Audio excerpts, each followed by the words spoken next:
गोपीनाथ गडावर पंकजा मुंडे नतमस्तक. समाजात तेढ नको, एकत्र राहण्याचे पंकजा मुंडेंचे आवाहन.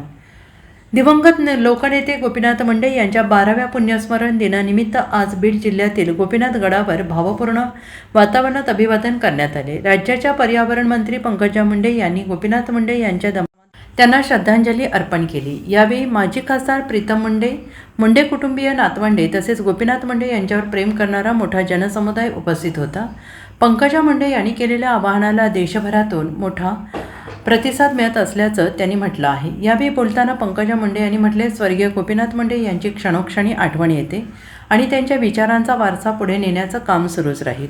समाजात कोणत्याही प्रकारची तेढ किंवा दुरावा निर्माण होऊ नये यासाठी सगळ्यांनी एकत्रितपणे काम करण्याची गरज असल्याचं आवाहन त्यांनी केलं आहे.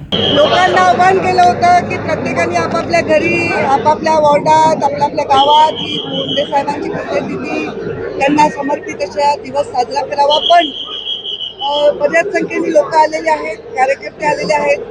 बऱ्याच लोकांनी माझं आव्हानाचं पाळून आपापल्या ठिकाणी पुण्यतिथीचे कार्यक्रम घेत आहेत. तर प्रतिसाद आव्हानाला दिल्याबद्दल सगळ्यांचे मी आभार मानते. आज अत्यंत साध्या पद्धतीने मुंडे साहेबांना आम्ही त्यांचं आवडतं सगळं जेवण नैवेद्य दाखवला. मुंडे साहेबांसाठी कीर्तन चालू आहे. अत्यंत साध्या पद्धतीने आजचा दिवस आम्ही करतोय, कारण आज पेट्रोल, डिझेल आणि इंधनाचा जो प्रश्न आहे त्याच्यामुळे मोठ्या प्रमाणात आम्ही पुण्यतिथीचा कार्यक्रम नाही करतो. आज एक नवा संकल्प तुम्ही जाहीर करणार होता आणि एक गोष्ट न करण्याची देखील घोषणा करणार होता. काय नेमकं ते आहे? आता मी भाषणात सांगेन, मला अजून सुचलं नाहीये ते काय. जेव्हा सुचेल ते स्वयंप्रेरणे. साहेब जाऊन 12 वर्ष झाले.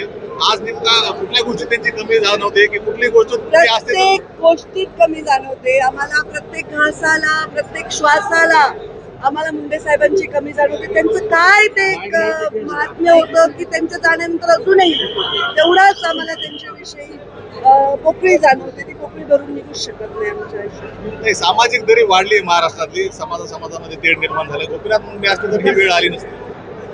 ते काळ वेगळा होता, तेव्हाचे लोक वेगळे होते. आताची परिस्थिती वेगळी आहे. साहेब असते तर त्यांनी नेहमी समाजांना एकत्र घेऊन जाण्याचा प्रयत्न केला असता आणि त्यांच्या विचारावर वारसावर हाच प्रयत्न शेवटच्या श्वासापर्यंत.